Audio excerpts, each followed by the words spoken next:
Alhamdulillah. Alhamdulillahilladzi hadana li hadza wa ma kunna linahtadiya laula an hadana Allah. Asyhadu an la ilaha illallah wahdahu la syarika lah wa asyhadu anna Muhammadan abduhu wa rasuluh la nabiyya ba'dah. Amma ba'du. Faqala Allah ta'ala fi kitabihil aziz wa atimul hajja wal umrata lillah. Shadaqallahu nabi. Bapak Ibu Difur Rahman yang dimuliakan Allah Subhanahu wa taala, hari ini kita di sini bersiap untuk manasikul umrah.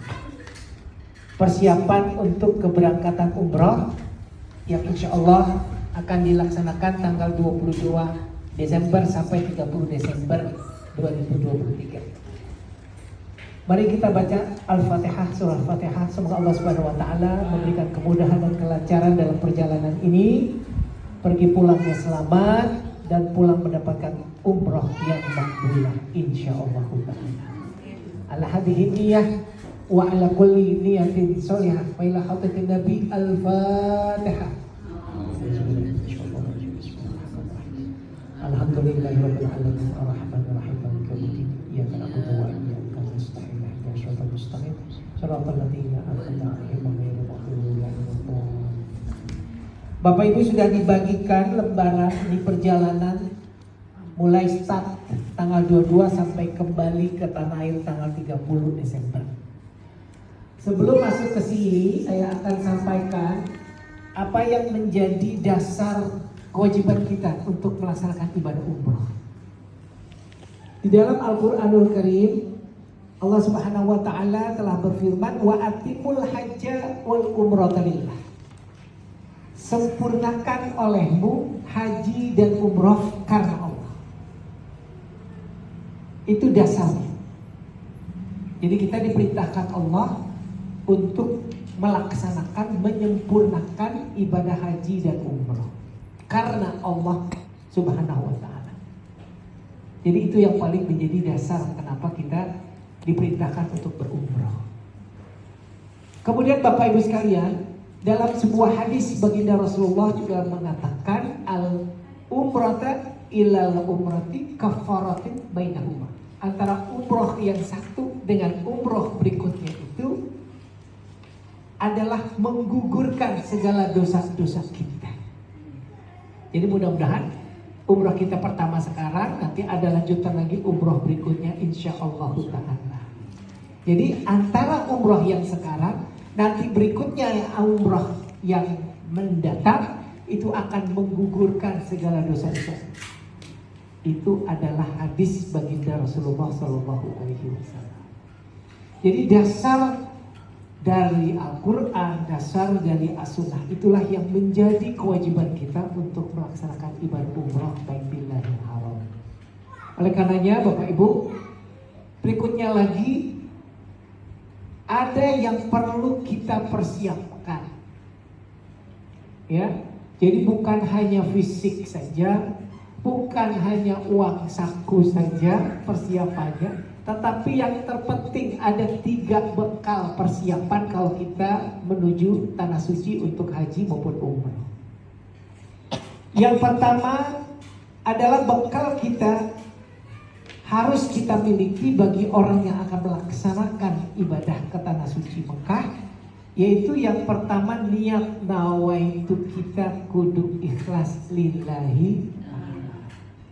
Itu, jadi kita pasang niat. Kita pasang niat bahwa saya akan berangkat umrah atau saya mau berangkat ibadah haji karena Allah, bukan karena yang lain. Makanya dalam Al-Quranul Karim dikatakan wa atimul hajja wal umrata lillah.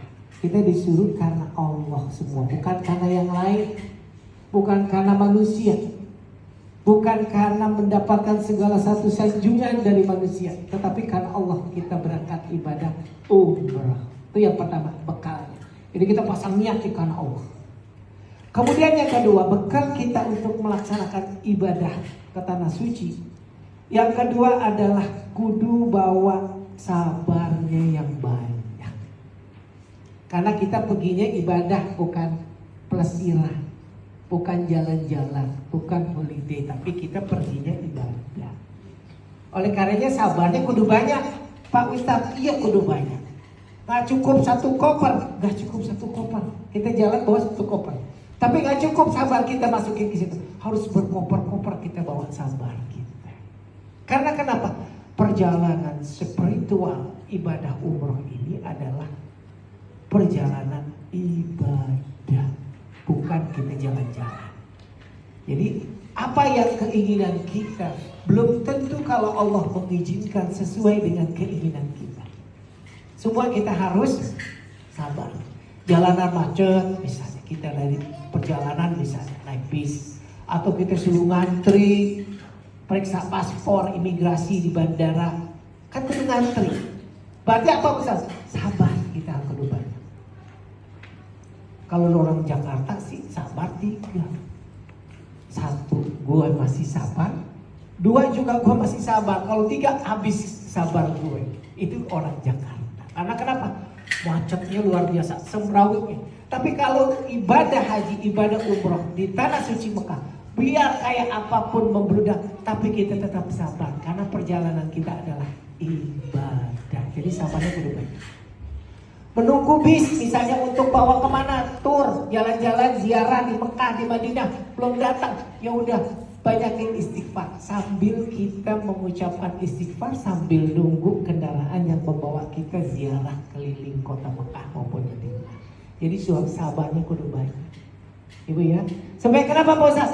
Supaya tidak merusak ibadah haji atau ibadah umrah yang kita laksanain.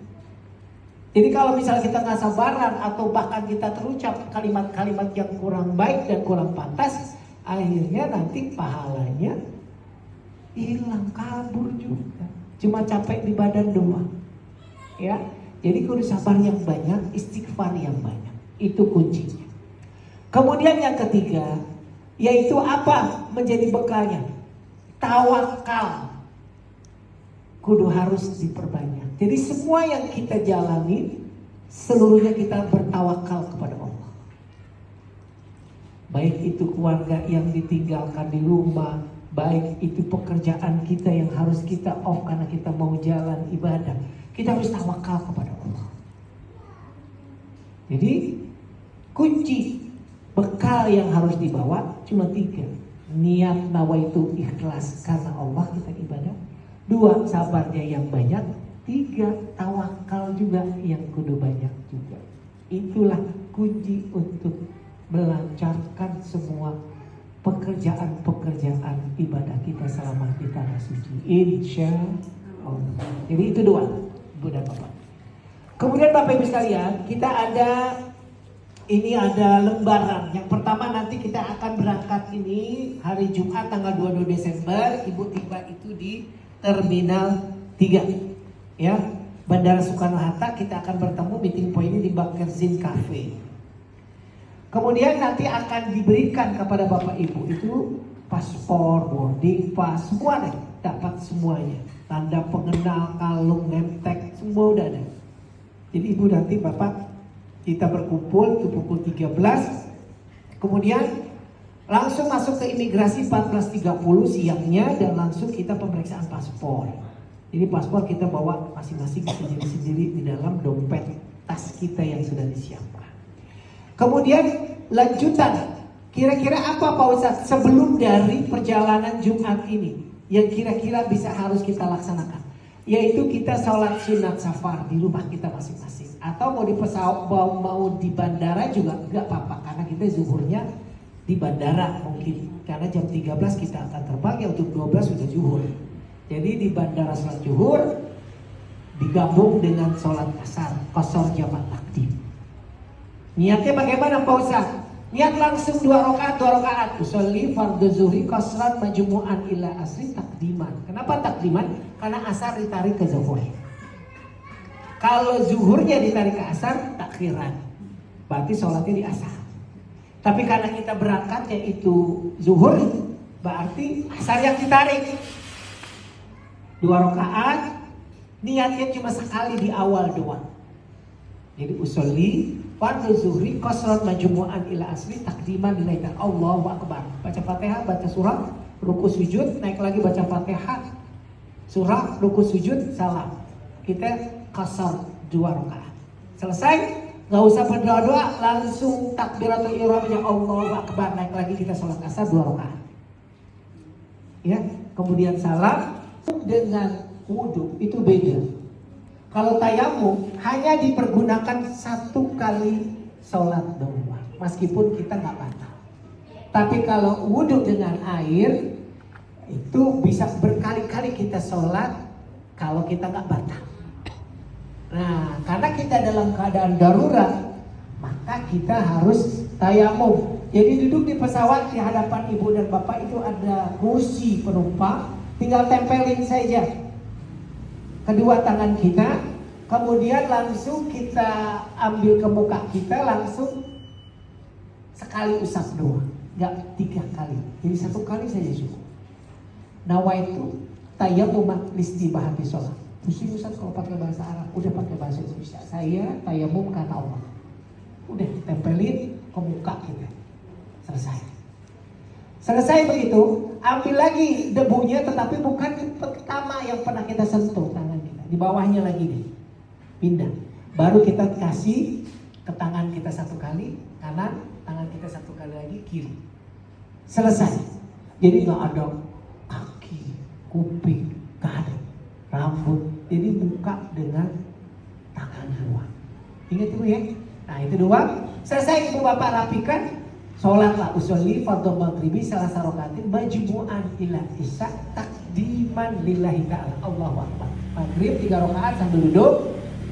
Selesai ibu naiklah duduk lagi, kemudian ibu bapak sholat isya 2 rakaat baru salam, selesai.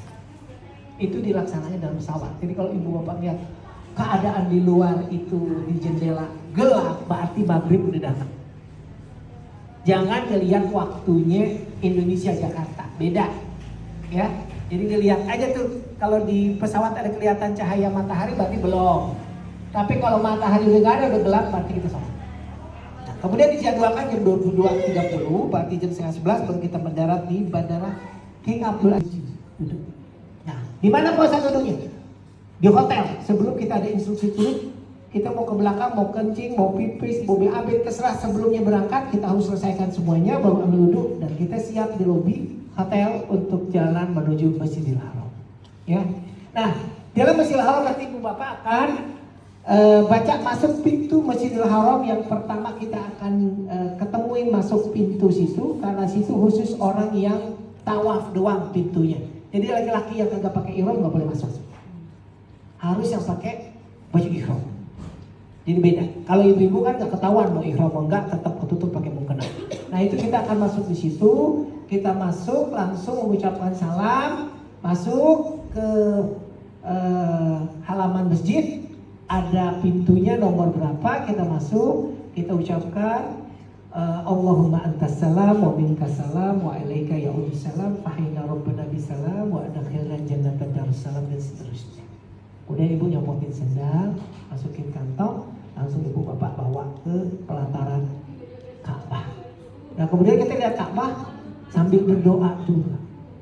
Nanti akan dituntun bagaimana baca-bacaan doanya, ibu bapak tinggal ngikutin saja.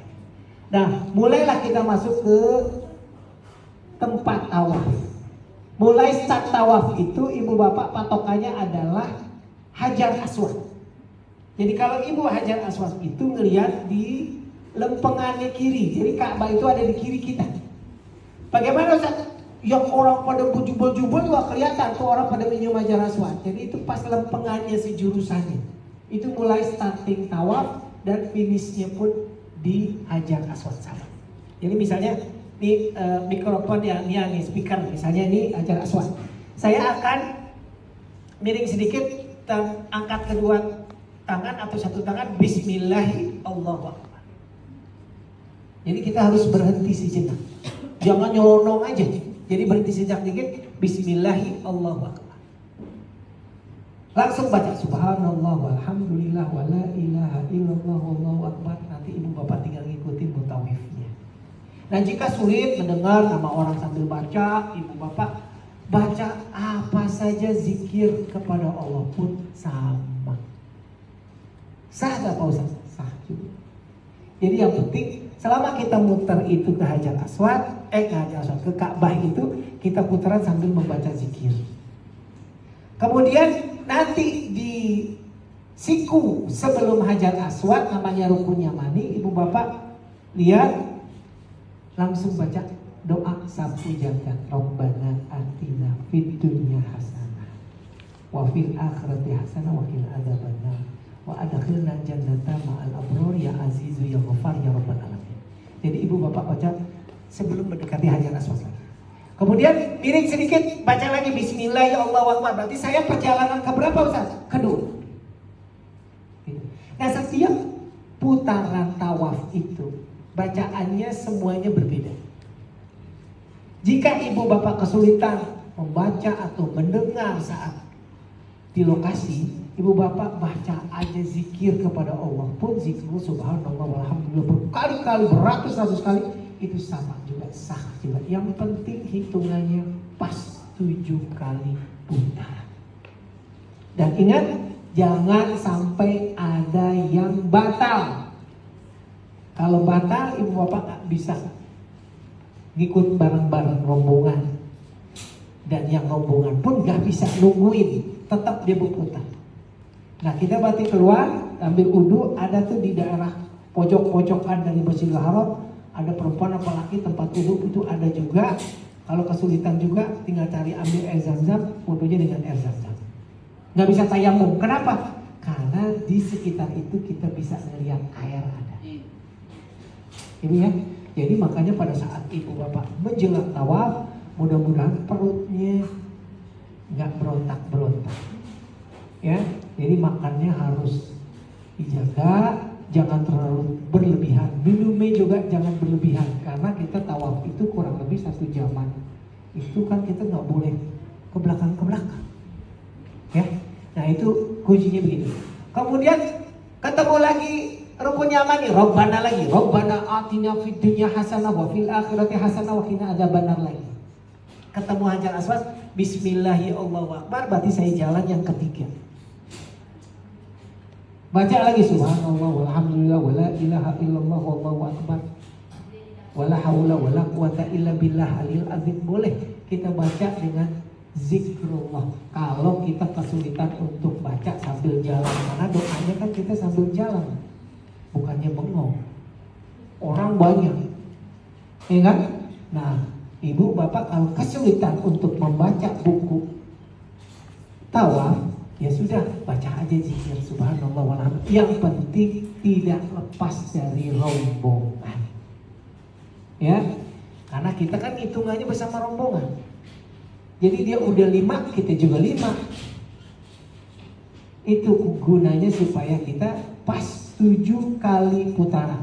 Nah terakhir misalnya 7 kali bismillahirrahmanirrahim, ini jalan ke-7, muter, ketemu lagi Rukun Yamani, Rabbana atina fid dunya hasanah lagi, sampai ketemu Rukun Yamani lewat, ada Hajar Aswad, bismillahirrahmanirrahim, berarti saya sudah lengkap 7 kali putaran. Biasa Zam-Zam itu air yang istimewa, ya. Jadi ibu bapak baca doanya Zam-Zam, ya. Kemudian baca, kemudian minum, dan lanjut ibu bapak melaksanakan sa'i. Ya, sa'i di mana Pak Ustaz? Sa'i antara Safa dengan Marwah. Berapa kali? 7 kali. Jadi misalnya Safa di sini, Marwah di sini. Hitungannya bagaimana? Dari Safa jalan ke Marwah 1, Marwah ke Safa 2, Safa ke Marwah 3, Marwah ke Safa 4, Safa ke Marwah 5, ya kan? Marwah ke Safa 6, dan Safa ke Marwah 7. Jadi akhirnya endingnya, selesainya, finishnya itu kudu di Marwah 7. Ini makanya ibu bapak bukannya hitungannya 1 begini baru dihitung 1, ya.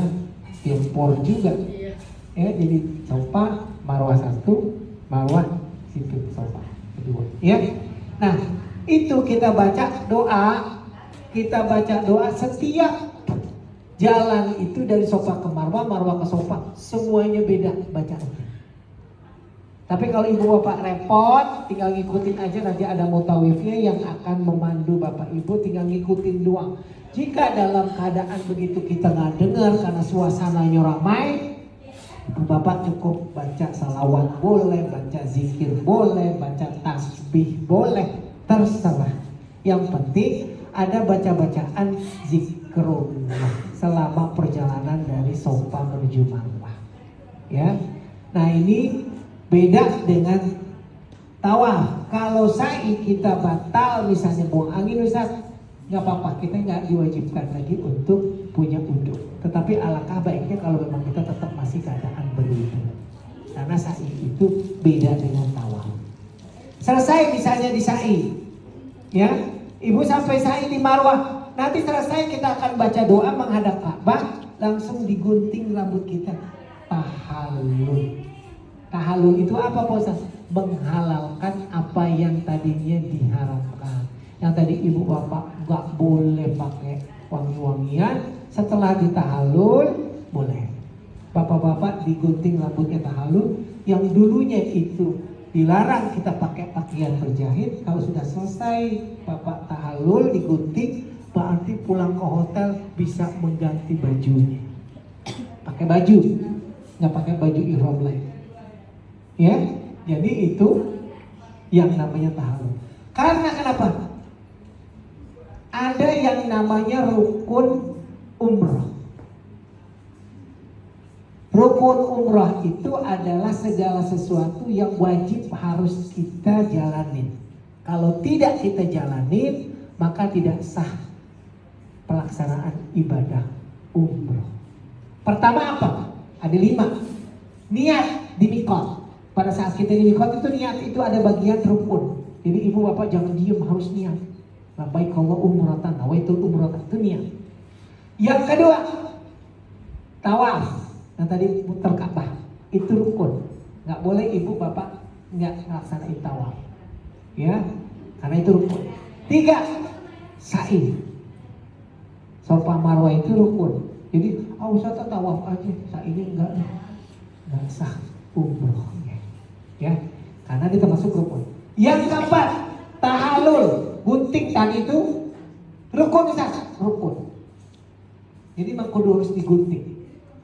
Menandakan ibu bapak yang tadinya diharamkan dalam berumrah udah boleh. Gitu. Ya. Kelima, tertib. Maksudnya tertib itu berurutan. Nggak boleh kita awal datang sa'i. Berurutan tuh tawaf, sa'i, tahallul gitu. Jadi 5 rukun umroh itu wajib kita laksanakan. Berarti kalau sudah berurutan, ibadah umroh kita lengkap, dan itulah kesempurnaan ibadah yang sudah dapat. Alhamdulillah. Jadi sangat singkat. Jadi kenapa Pak umroh itu beda dengan haji? Ya beda, karena kalau haji itu ada acaranya kita untuk ke Arafah, Musdalifah, Mina. Tapi